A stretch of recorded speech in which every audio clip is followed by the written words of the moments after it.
నమస్కారం సిటీ వార్తలకు స్వాగతం. ముందుగా ముఖ్యాంశాలు. అమరావతిపై దుష్ప్రచారాలు మానకపోతే వైసీపీకి ఆ 11 సీట్లు కూడా రావు. మంత్రి నారాయణ వ్యాఖ్య.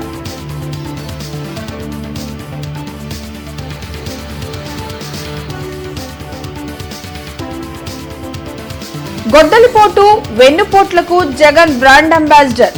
మంత్రి కొల్లు రవీంద్ర ధ్వజం.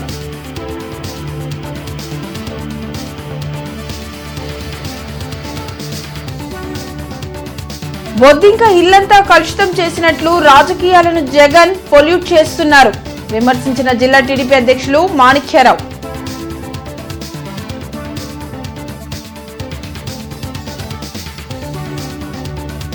నిత్య యోగా సాధనతో సంపూర్ణ ఆరోగ్యం సొంతం చేసుకోవచ్చు.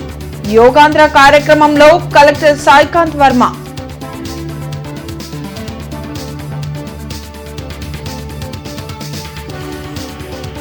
దేశ ఆర్థిక వ్యవస్థను గాడిలో పెట్టలేని అసమర్థ ప్రధాని Modi. PCC working president Mastan Vali ధ్వజం.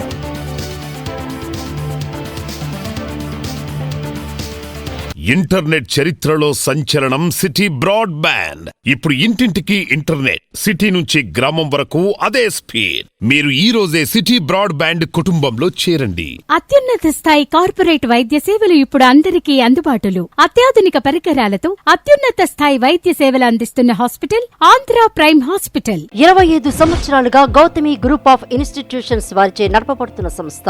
స్థాపించిన మొదటి సంవత్సరం నుండి 95% ఫలితాలు సాధిస్తున్న విద్యా సంస్థ Shri Gautami degree and PG college.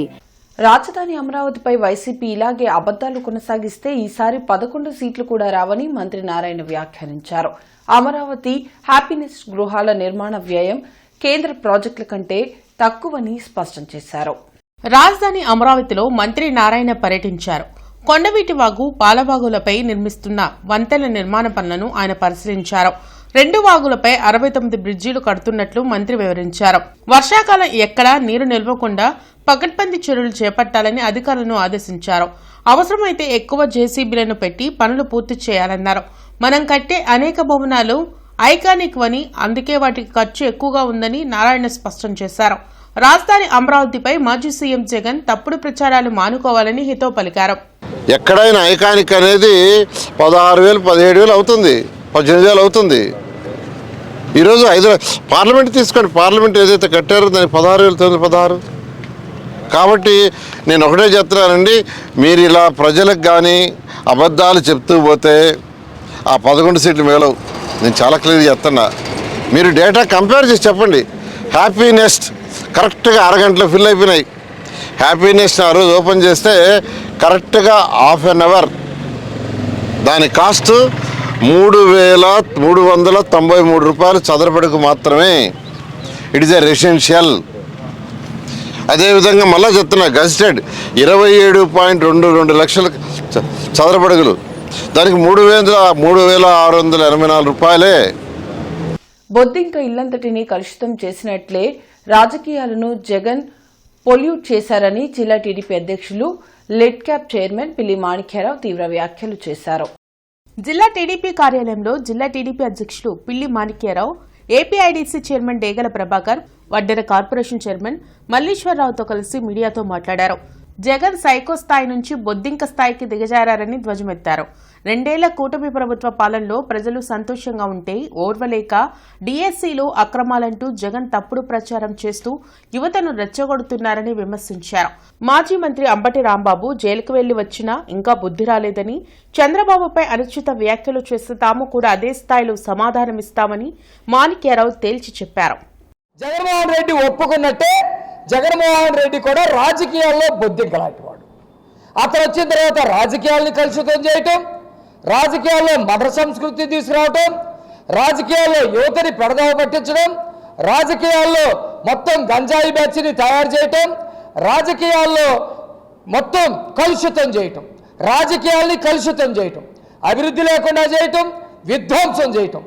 నిజంగా తనకు తాను బొద్దింకని చెప్పుకున్నందుకు ఆ జగన్మోహన్ రెడ్డిని చూస్తూ ఉంటే ప్రజలందరూ కూడా ఈరోజు అర్థమైనటువంటి పరిస్థితి. జగన్ మద్యం కుంభకోణంలో పీకల లోతు వరకు మునిగిపోయారని డేగల ప్రభాకర్ ఆరోపించారు.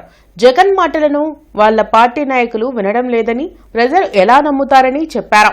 ఈ రోజున ప్రజలు జగన్ మాటలు నమ్మే పరిస్థితి లేదు, ఆయన మాటకు విలువ లేదు. ఈ రోజున ఒక మాట అంటాడు, రేపు ఒకటి అంటాడు, దానికి దీనికి సంబంధం లేకుండా మాట్లాడుతూ ఉన్నాడు. ఈ మాటలందరూ కూడా ప్రజలందరూ కూడా గమనించి ఇతను అర్హత లేదు, సీఎం పదవికి అర్హత లేని వ్యక్తిగా భావించే మరి 90% సీట్లు ఇచ్చారంటే అంతకన్నా కూడా జగన్మోహన్ రెడ్డి వాళ్ళ వైసీపీ నాయకులు ఆలోచించుకోవాలి. 15 రోజుల యోగా ప్రచార కార్యక్రమంలో భాగంగా మంగళగిరిలోని ప్రసిద్ధ పుణ్యక్షేత్రమైన శ్రీ లక్ష్మీనరసింహస్వామి దేవస్థానం ప్రాంగణంలో జిల్లా స్థాయి యోగా కార్యక్రమం నిర్వహించారు. యోగా గురువులతో కలిసి కలెక్టర్ సాయికాంత్ వర్మ జ్యోతి ప్రజ్వలన చేసి కార్యక్రమాన్ని ప్రారంభించారు. ఈ సందర్భంగా జిల్లా కలెక్టర్ సాయికాంత్ వర్మ మాట్లాడుతూ ఆరోగ్యవంతమైన అలవాట్ల ద్వారానే ఆరోగ్యవంతమైన సమాజం ఏర్పడుతుందన్నారు. భారతదేశం ప్రపంచానికి అందించిన సాధనం యోగా అని, వివిధ దేశాల ప్రజలు యోగాను ఆచరిస్తున్న పరిస్థితుల్లో గుంటూరు జిల్లా ప్రజలు కూడా ప్రతిరోజు వారి దినచర్యలో భాగంగా యోగాన్ని మలుచుకోవడానికి ప్రయత్నించాలన్నారు. యోగా అనేది కేవలం కొన్ని ఆసనాలకు మాత్రమే పరిమితం కాకూడదని, ప్రతి ఒక్కరూ తమ దైనందిన జీవితంలో భాగం చేసుకోవాలన్నారు. నిత్యం యోగా సాధన వల్ల ఒత్తిడి లేని ఉత్సాహభరితమైన క్రమశిక్షణతో కూడిన జీవనశైలి అలవడుతుందని తెలిపారు. యోగాను మన పూర్వీకులు అందించిన అమూల్యమైన సాంస్కృతిక వారసత్వంగా పేర్కొన్నారు. ప్రస్తుతం చాలా మందిని వేధిస్తున్న దీర్ఘకాలిక వ్యాధుల నియంత్రణకు, సంపూర్ణ ఆరోగ్యానికి ప్రాణాయామం వంటి యోగా సాధనాలు ఎంతో మేలు చేస్తాయని పేర్కొన్నారు. యోగా గురువు విజయగౌరి సూర్య మంత్రంతో సూర్య నమస్కారాలు, యోగా ద్వారా సమతుల్య ఆహారం ఎలా తీసుకోవాలి అనే విషయాన్ని ఆయుష్మాన్ శాఖాధికారి జి విజయానంద్ కార్యక్రమంలో పాల్గొన్న వారిచే యోగాసనాలు చేయించారు. ఈ క్యాంపెయిన్ని కేవలం ఈ 15 రోజులకి మాత్రమే కాకుండా ప్రతి ఒక్కరూ ప్రతిరోజు ఈ యోగాని వాళ్ళ డైలీ రొటీన్లో అడాప్ట్ చేసుకోవటం వల్ల దాని నుంచి వచ్చే హెల్త్ బెనిఫిట్స్ని పొందుతూ ఆరోగ్యంగా ఉంటూ వాళ్ళ కుటుంబాలకు కూడా, చిన్నపిల్లలు కావచ్చు, పెద్దవాళ్ళు కావచ్చు, అందరూ యోగాని ప్రతిరోజు ప్రాక్టీస్ చేసి దాని నుంచి వచ్చే హెల్త్ బెనిఫిట్స్, అదేవిధంగా అనారోగ్య సమస్యల నుంచి తమను తాము కాపాడుకుంటూ, అండ్ అంతేకాకుండా వాటి వల్ల వచ్చే అనవసరమైన ఖర్చును కూడా మనం తగ్గించవచ్చు, ఆదాయాన్ని కూడా మనం పెంచుకునే విధంగా ఈ యోగాని కేవలం రోజుకి ఒక 45 నిమిషాల నుంచి గంట పాటు పాటించడం వల్ల వచ్చే హెల్త్ బెనిఫిట్స్ అందరికీ కూడా తెలియాలి. దేశ ఆర్థిక వ్యవస్థను గాడిలో పెట్టలేని అసమర్థ ప్రధానమంత్రి నరేంద్ర మోడీ అని PCC working president Mastan Vali విమర్శించారు. జవహర్లాల్ నెహ్రూకు ఏమాత్రం మోడీ సరికాదని వ్యాఖ్యానించారు. ఈ మేరకు జిల్లా కాంగ్రెస్ పార్టీ కార్యాలయంలో ఆయన మీడియాతో మాట్లాడారు. బీజేపీ 120 ఏళ్లు పరిపాలన చేసినా ప్రజాస్వామ్యాన్ని బలోపేతం చేయలేరని చెప్పారు.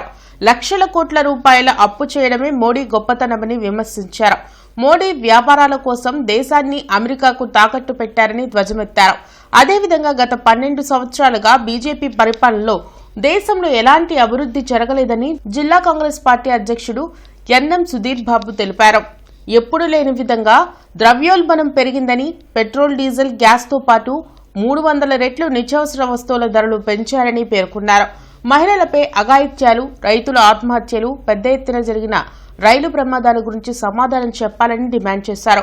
ప్రతి ఎన్నికల్లోనూ మతాలను అడ్డుపెట్టుకుని రాజకీయ లబ్ధి పొందుతున్నారని విమర్శించారు. ఈ సమావేశంలో కాంగ్రెస్ పార్టీ నేతలు ఎల్ ఈశ్వరరావు, డాక్టర్ జాన్ బాబు, ఖలీల్ తదితరులు పాల్గొన్నారు.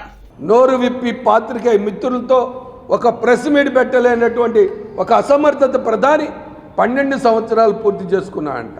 నెహ్రూ గారితో నీకు పోలిక, నక్కకి నాగలోకానికి అంత తేడా. నీ జీవితకాలం నెహ్రూని ఎప్పుడు నువ్వు సరి సమానం కాలేవు.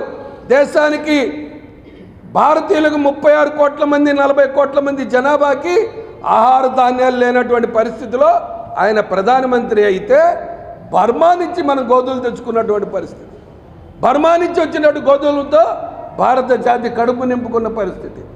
అటువంటి దేశాన్ని ఇవాళ 140 కోట్ల మంది ఉన్నప్పటికి కూడా ఆహార ధాన్యాలు మన ధాన్యాగారంలో ఇవాళ నిండా ఉన్నాయి.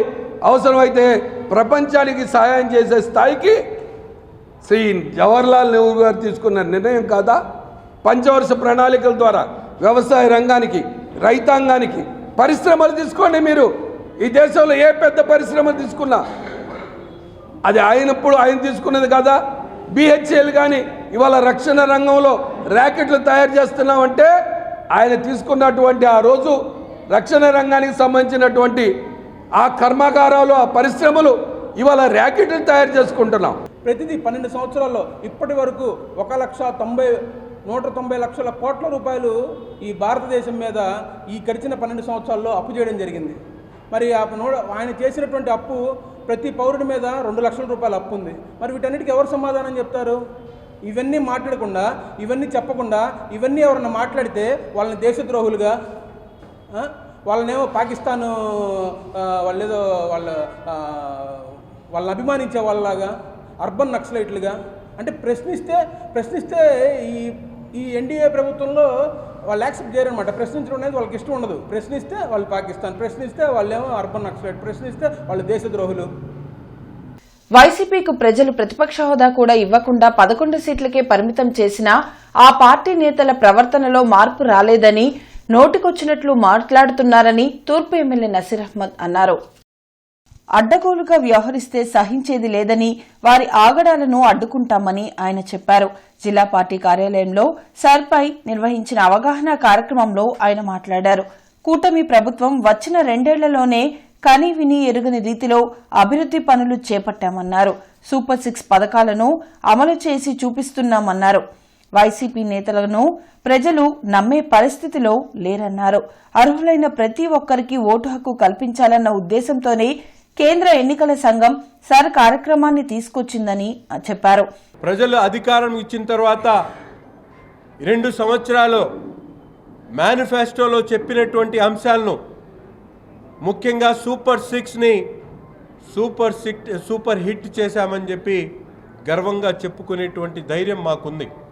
ఈరోజు హెచ్చరిస్తూ ఉన్నాం వైఎస్ఆర్సీపీ నాయకుల్ని, మీరు ఎక్కడా కూడా జవదాటి ప్రయత్నిస్తే మాత్రం తోకలు కట్ చేస్తామని చెప్పి కూడా ఈ సందర్భంగా హెచ్చరిస్తూ ఉన్నాం. ఒళ్ళు దగ్గర పెట్టుకొని పనిచేయాలా, ప్రజాహితం కోసం మాట్లాడండి, ప్రజలకు అవసరమైనటువంటి కార్యక్రమాల గురించి మమ్మల్ని నిలదీయండి, మేము చేయడానికి సిద్ధంగా ఉన్నాం. ఇటువంటి చౌకబారు కార్యక్రమాలు పెట్టుకొని ప్రజలను మభ్యపెట్టేటువంటి ప్రయత్నం చేస్తే మాత్రం సహించేది లేదు. ప్రజాహితం కోసం మాట్లాడండి, ప్రజలకు ఉపయోగించేటువంటి అంశాల మీద గొంతెత్తండి. ధైర్యం ఉంటే ఒక్కసారి శాసనసభలో వచ్చి ప్రజలకు సంబంధించినటువంటి అంశాల మీద మీరు నిర్మోహమాటంగా చర్చించండి కూడా ఈ సందర్భంగా జగన్మోహన్ రెడ్డి గారికి హితవు పలి. మాట ఇచ్చి మడమ తిప్పటం వైసీపీ నైజమైతే ఇచ్చిన ప్రతి హామీని అమలు చేయటం కూటమి ప్రభుత్వ విధానమని మంత్రి కొల్లు రవీంద్ర అన్నారు. మంగళగిరిలోని టీడీపీ కేంద్ర కార్యాలయంలో మంత్రి కొల్లు రవీంద్ర మీడియాతో మాట్లాడారు. రాష్ట్రాభివృద్ధిపై జగన్కు ఆసక్తి లేదని, కులం, మతం పేరుతో ప్రజల మధ్య విద్వేషాలు రెచ్చగొట్టే కుట్రలు చేస్తున్నారని ధ్వజమెత్తారు. గొడ్డలిపోటు, వెన్నుపోటుకు బ్రాండ్ అంబాసిడర్ జగన్ అని మంత్రి కొల్లు తీవ్ర విమర్శలు చేశారు. మద్యంలో 1000 కోట్ల కుంభకోణం చేసి జగన్ అండ్ కో అడ్డంగా దొరికిందని, వైసీపీని ప్రజలు భూస్థాపితం చేసే రోజులు దగ్గరలోనే ఉన్నాయని చెప్పారు. పరిశ్రమలకి అవకాశం కల్పిస్తూ, యువతకి ఉద్యోగ అవకాశాలు కల్పిస్తూ, అందరి మనోభావాల్ని ఇవాళ పరిగణలో తీసుకుని ముందుకెళ్తా ఉంటే ఇవాళ కులాల మధ్య చిచ్చు పెట్టాలని చూస్తూ ఉన్నాడు జగన్మోహన్ రెడ్డి, మతాల మధ్య చిచ్చు పెట్టాలని చూస్తూ ఉన్నాడు, అడుగడుగున అరాచకాలు సృష్టించాలని ప్రయత్నం చేస్తూ ఉన్నాడు. ప్రజలందరూ కూడా అప్రమత్తంగా ఉండాలని కోరుతా ఉన్నాం. ఈ 2 సంవత్సరాల కూటమి ప్రభుత్వం ఇవాళ చేసినటువంటి పనుల్ని ప్రజల ముందుకు తీసుకెళ్ళడానికి ఒక కార్యాచరణ చేసుకుని మేము ముందుకు వస్తూ ఉన్నాం. ఇవాళ 5 సంవత్సరాలు ఏమీ చేయకుండా ఈ ప్రభుత్వం నిబద్ధతో ఈ కార్యక్రమాలను చేసుకుంటూ ముందుకెళ్తా ఉంటే దొంగ నాటకాలు ఆడుతూ ఇవాళ గొడ్డల పార్టీ మరొకసారి మనల్ని. ప్రజా సంక్షేమమే ధ్యేయంగా ఎన్డీఏ ప్రభుత్వం పనిచేస్తుందని బీజేపీ రాష్ట్ర ముఖ్య అధికార ప్రతినిధి వల్లూరి జయప్రకాష్ నారాయణ తెలిపారు. గుంటూరులో బీజేపీ నేతలు వల్లూరు జయప్రకాష్ నారాయణ, తిరుపతిరావు, స్వరూపారాణి, గంగాధర్ తదితరులు మీడియాతో మాట్లాడారు. ప్రపంచంలో భారత్ 3వ అతిపెద్ద ఆర్థిక వ్యవస్థగా ఎదగడానికి కారణం ప్రధాని మోడీ విధానాలే అని జయప్రకాష్ నారాయణ చెప్పారు. పేదలకు ప్రత్యేక పథకాలను అందిస్తూ సుపరిపాలన అందించిన ఘనత మోడీదని పేర్కొన్నారు. కేంద్ర సహాయంతో రాష్ట్రంలో కూటమి ప్రభుత్వం అభివృద్ధి పదంలో దూసుకుపోతుందని జయప్రకాష్ నారాయణ అన్నారు. అవినీతి అరాచకాల వల్లే వైసీపీకి ప్రజలు బుద్ధి చెప్పారని, ఇంకా తప్పుడు విధానాలను ఆ పార్టీ కొనసాగించడం దురదృష్టకరమని వ్యాఖ్యానించారు. పూర్తి సహాయ సహకారాలతోటి భారతీయ జనతా పార్టీ ఎన్డీఏ కూటమి డబుల్ ఇంజన్ సర్కార్ ద్వారా ఆంధ్ర రాష్ట్ర అభివృద్ధికి ఏ రకంగా కంకణం కట్టుకొని రాష్ట్ర విభజన జరిగిన తర్వాత ప్రపంచంలో భారతదేశంలోనే ఏ రాష్ట్రానికి ఇవ్వని విధంగా ఇవాళ మనకి మెట్రో రైళ్లు కానివ్వండి, వందే భారత్ రైళ్లు కానివ్వండి, నేషనల్ హైవేస్ కానివ్వండి, మనకు సంబంధించినటువంటి సాగునీటి ప్రాజెక్టులకు సంబంధించినటువంటి నిధులు కానివ్వండి, అదేవిధంగా మనకు సంబంధించినటువంటి ఎయిర్పోర్ట్లు కానివ్వండి, మనకు సంబంధించినటువంటి షిప్ యార్డులకు కానివ్వండి, ఏ రకమైనటువంటి నిధులు ఇస్తూ ఉన్నారో మనందరం కూడా గమనిస్తూ ఉన్నాం.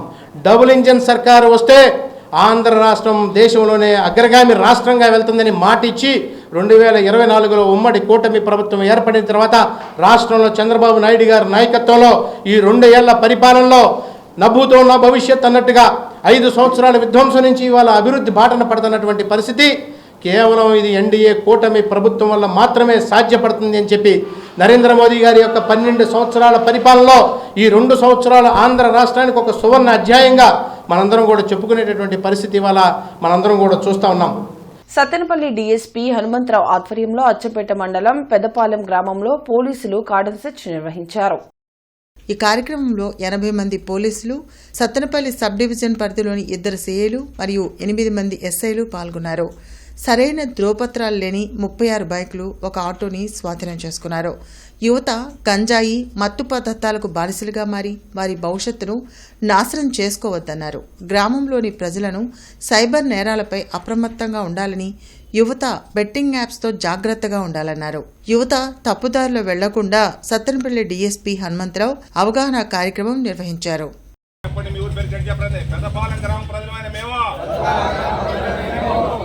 మన దేశంలో ముఖ్యంగా యువతలో మాదక ద్రవ్యాల దుర్వినియోగం పెరుగుతోందని మరియు ఇది ఆందోళన కలిగించి అరికట్టేందుకు సహకరిస్తామని ప్రతిజ్ఞ చేస్తున్నాం. మేము ఎటువంటి ప్రయోజనములని ఏ విధమైన హానికరమైన చట్టవిరుద్ధమైన మందులను వినియోగించబోమని హామీ ఇస్తున్నాం. అకౌంట్లో వేయడు డబ్బులు, అకౌంట్లో వేయించుకోడు, ఫోన్ పే నెంబర్ చెప్పడు, ఒక లింక్ పంపుతాడు, లింకులు డబ్బు పంపుతాడు. ఆ లింకు లేకపోతే నేనే చూసా వాట్సాప్. ఎన్నికల సమయంలో కూటమి ప్రభుత్వం ఇచ్చిన ఆడబిడ్డ నిధి ఎక్కడ అని నగర వైఎస్సార్ కాంగ్రెస్ పార్టీ అధ్యక్షురాలు ఈస్ట్ ఇన్ఛార్జ్ షేక్ నూరి ఫాతిమా ప్రశ్నించారు. గుంటూరులో ఆమె మీడియాతో కూటమి ఎన్నికల మేనిఫెస్టో బోగస్ అన్నారు. సూపర్ 6 లేదు, సూపర్ 7 లేదని విమర్శించారు. కూటమి ప్రభుత్వం ప్రజలకు వెన్నుపోటు పొడిచిందని తెలిపారు. గత 5 ఏళ్ల కాలంలో తన అధినేత మాజీ ముఖ్యమంత్రి వైఎస్ జగన్మోహన్ రెడ్డి అందించిన నవరత్నాల పాలనను చూసి చంద్రబాబు బుద్ధి తెచ్చుకోవాలని అన్నారు. ఒక్కసారి జగన్మోహన్ రెడ్డి గారిని చూడండి, ఈ వ్యత్యాసం ఇక్కడే కనిపిస్తుంది. ఆసరా, చేయూత, చేదోడు, ఈబీసీ నేస్తం, కాపు నేస్తం, అలాగే భరోసా, 0 వడ్డీ, ఇవన్నీ పథకాలు జగన్మోహన్ రెడ్డి గారు ప్రతి ఇంట్లో కూడా ఎవరెవరు అర్హతగా ఉన్నారో వాళ్ళందరికీ స్పష్టంగా ఇవ్వడం జరిగింది. మరి మీరు ఆయన ట్రాన్స్పరెన్సీగా ఇచ్చారు. కులాలు, మతాలు, ప్రాంతాలు, పార్టీలు చూడలేదు. ప్రతి ఒక్క సామాజిక వర్గంకి ఇచ్చారు. మీరు ఈరోజు ఏం చేస్తున్నారు? ఒక్క పెన్షన్ కూడా మీరు ఇవ్వలేకపోయారే, కొత్త పెన్షన్లు ఇవ్వలేకపోయారే. మరి మీరేం చేస్తున్నారు? ఈ ప్రభుత్వం ఎందుకు? ఇంకా ఈ ప్రభుత్వం నిజంగా చెప్తే విఫలమైన ప్రభుత్వం, ఫెయిల్యూర్ ప్రభుత్వం. మీరు చెప్పుకుంటున్న సూపర్ 6 అంటున్నారు చూడండి, this is totally failure of a government which is running right now. ఆంధ్రప్రదేశ్లో బాధ్యతతో కూడిన ప్రతిపక్షం లేదని, గత 5 ఏళ్లలో వైసీపీ పాలనలో ఆరోగ్య శాఖను జగన్ అనారోగ్య శాఖగా మార్చారని మంత్రి సత్యకుమార్ విమర్శించారు. 2 ఏళ్లలో వైద్య ఆరోగ్య శాఖ చేపట్టిన అభివృద్ధి ప్రణాళికలను మంత్రి సత్యకుమార్ ప్రజలకు వివరించారు. అన్ని వర్గాలకు నాణ్యమైన వైద్య సేవలు అందేలా కూటమి ప్రభుత్వం చర్యలు తీసుకుంటుందని తెలిపారు. ప్రభుత్వ హాస్పిటల్స్లో విప్లవాత్మకమైన మార్పులు తెచ్చామని, మౌలిక వసతులు కల్పించడంతో పాటు ఖాళీలను భర్తీ చేసి పేదలకు మెరుగైన వైద్య సేవలు అందిస్తున్నట్లు మంత్రి తెలిపారు. హాస్పిటల్కు వచ్చేవారి వివరాలు డిజిటలైజేషన్ చేయడం వల్ల అనేక ఉపయోగాలు ఉన్నాయని తెలిపారు. సంవత్సరానికి జగన్మోహన్ రెడ్డి గారి హయాంలో పెట్టిన ఖర్చు 2,315 2,315 కోట్ల రూపాయలు ఖర్చు పెట్టారు. ఇక్కడ 2 సంవత్సరాల్లో సగటున 3,805 కోట్లు ఖర్చు పెట్టడం. 64% పెట్టిన ఖర్చులో ఎదుగుదల ఉంది. ఒకవైపు బెనిఫిషరీస్ 70% పెరిగారు, రెండో వైపు 64% పెట్టిన ఖర్చులో బెనిఫిట్ కనిపిస్తూ ఉంది. 5 సంవత్సరాల సగటు తీసుకుంటే సంవత్సరానికి 1,987 కోట్లు ఖర్చు పెట్టారు. అదే ఇక్కడ చూస్తే సంవత్సరానికి మళ్ళీ 3,500 ఖర్చు 2 సంవత్సరాల్లో పెట్టడం జరిగింది. అంటే ఇంకా ఏ రకంగా నిర్వీర్యమైందనే విషయం మరి జగన్మోహన్ రెడ్డి గారు చెప్పాల్సి ఉంది. ప్రజలకు చెప్తున్నారు, దాని కారణంగా ప్రజలు అందట్లేదేమో. నాకు ఎందుకంటే ఒక బాగా చదువుకున్న వాళ్ళు కూడా అదేంటో ఆరోగ్యశ్రీకి స్కీమ్ ఉందంటే కదా, అది మన జగన్మోహన్ రెడ్డి గారు చెప్తుంటే నన్ను పూర్తిగా లేదంటే కదా ఇప్పుడు అని ఎవరు అడిగారు. చదువుకున్న వాళ్ళు 2 ఏళ్ల కూటమి ప్రభుత్వ పాలనలో ఏం సాధించారో, ప్రజలకు ఏం వికాసం కలిగించారో తిరుపతి సభలో సీఎం చంద్రబాబు ఎందుకు చెప్పలేదని మాజీ మంత్రి విడుదల రజని ప్రశ్నించారు. తాడేపల్లిలోని వైసీపీ కేంద్ర కార్యాలయంలో మాజీ మంత్రి విడుదల రజని మీడియాతో మాట్లాడారు. కూటమి ప్రభుత్వ 2 ఏళ్ల పాలనలో వెన్నుపోటుకు గురైంది మహిళలేనని తెలిపారు. నారీశక్తి ఏంటో నారావారికి చూపిస్తామని విడుదల రజని హెచ్చరించారు. 18,000 సంవత్సరానికి 2 ఏళ్లకు కలిపితే 36,000. మరి ఇప్పటికీ చంద్రబాబు నాయుడు గారు 36,000 ఈ మహిళలకు మరి 2 సంవత్సరాలకు గాను బాకీ ఉన్నారు. ఒక రకంగా ఇంకో రకంగా చూసామనుకోండి, రాష్ట్రంలో సగానికి పైగా మహిళలు ఉన్నారు. రాష్ట్ర జనాభాలో 2 కోట్లకు పైగా అనుకుందాం దాదాపు. ఆ మహిళలు కూడా మనం చూస్తే మరి 2 సంవత్సరాలకు గాను 70,000 కోట్లు సుమారుగా ఈ రాష్ట్ర మహిళలకు చంద్రబాబు నాయుడు గారు అప్పున్నారు. మరి 2 ఏళ్లుగా మీరు ఎగ్గొట్టారండి, దాన్నే మేము గుర్తు చేస్తా ఉన్నాము. ఇకపోతే దీని గురించి ప్రశ్నిస్తే, దీని గురించి మాట్లాడితే వీళ్ళు ఏం మాట్లాడారండి ఎన్నికల ముందు ఒకసారి చూద్దాం మనం. ఎన్నికల ముందు చంద్రబాబు నాయుడు గారు ఎంత గొప్పగా చెప్పారు ఆడబిడ్డనిదని. మేము కూడా ఆశపోయాం, ఏంటి ఆడబిడ్డనిది 1,500 ఇస్తానంటున్నాడు, ఎంతమంది ఉంటే అంతమందికి 1,500 అంటున్నారని చూసాం. ఇంటర్నెట్ చరిత్రలో సంచలనం సిటీ బ్రాడ్బ్యాండ్. ఇప్పుడు ఇంటింటికి ఇంటర్నెట్, సిటీ నుంచి గ్రామం వరకు అదే స్పీడ్. మీరు ఈ రోజే సిటీ బ్రాడ్బ్యాండ్ కుటుంబంలో చేరండి. అత్యున్నత స్థాయి కార్పొరేట్ వైద్య సేవలు ఇప్పుడు అందరికీ అందుబాటులో. అత్యాధునిక పరికరాలతో అత్యున్నత స్థాయి వైద్య సేవలు అందిస్తున్న హాస్పిటల్ ఆంధ్ర ప్రైమ్ హాస్పిటల్. 25 సంవత్సరాలుగా గౌతమి గ్రూప్ ఆఫ్ ఇన్స్టిట్యూషన్స్ వారిచే నడపబడుతున్న సంస్థ. స్థాపించిన మొదటి సంవత్సరం నుండి 95% ఫలితాలు సాధిస్తున్న విద్యా సంస్థ Shri Gautami degree and PG college. బడి పిలుస్తుంది అవగాహన కార్యక్రమం scope foundation director doctor Kondalarao ఆధ్వర్యంలో పెదకాకాని గోండుల కాలనీలో జరిగింది. స్కోప్ డైరెక్టర్ కొండలరావు మాట్లాడుతూ, జీవితం వెలిగించబడాలంటే చదువు ఒక్కటే ఆయుధం. చదువు ద్వారా మన పరిస్థితులు మారతాయి, మన కుటుంబాలు మారతాయి, ఆర్థిక స్థితిగతులు మారతాయి. మంచి జీవితాన్ని అనుభవించాలంటే తల్లిదండ్రులైన మీరు మీ బిడ్డలను కష్టపడి స్కూల్కి పంపించి చదివించుకోవడం ద్వారా మాత్రమే మన బ్రతుకులు మారతాయని, అనంతరం పిల్లలకు ఈ విజయ్ కుమార్ దాత సహాయంతో రాగి జావా, గుడ్లు, టిఫిన్ బాక్స్ను Acharya Nagarjuna university DW treasurer Raj Kumar, Mohammed Mohit Peturu చేతుల మీదుగా ఇచ్చారు. చేస్తున్నాడు కాబట్టి మీరు ఈరోజు పౌరులుగా, రేపు పౌరులుగా, ఈరోజు బాలలుగా తీర్చిదిద్దుతారని, మీరు వాటికి కంటిన్యూగా వస్తారని మరి ఆయన కోరుకుంటూ మరి ఈనాడు అంబేద్కర్ మామూలుగా కింద ఎంతో చదువుతున్నారు. ఈరోజు చూస్తే మీరందరూ జిల్లా కలెక్టర్ ఆదేశాల మేరకు కార్మిక శాఖ ఫ్యాక్టరీస్ డిపార్ట్మెంట్ మరియు చైల్డ్ లైన్ డిపార్ట్మెంట్ వారు మిర్చి యార్డ్ పరిధిలోని మిర్చి గ్రేడింగ్ పాయింట్లను తనిఖీ చేశారు. ఈ తనిఖీలలో 6 బాల కార్మికులను గుర్తించి వాళ్లను స్కూల్కు పంపించే ఏర్పాట్లు చేశారు. 3 యజమానులపై అధికారులు కేసులు నమోదు చేశారు. ఇవి ఇప్పటివరకున్న అప్డేట్స్. మరిన్ని అప్డేట్స్తో మళ్ళీ కలుద్దాం. అంతవరకు సెలవు, నమస్కారం.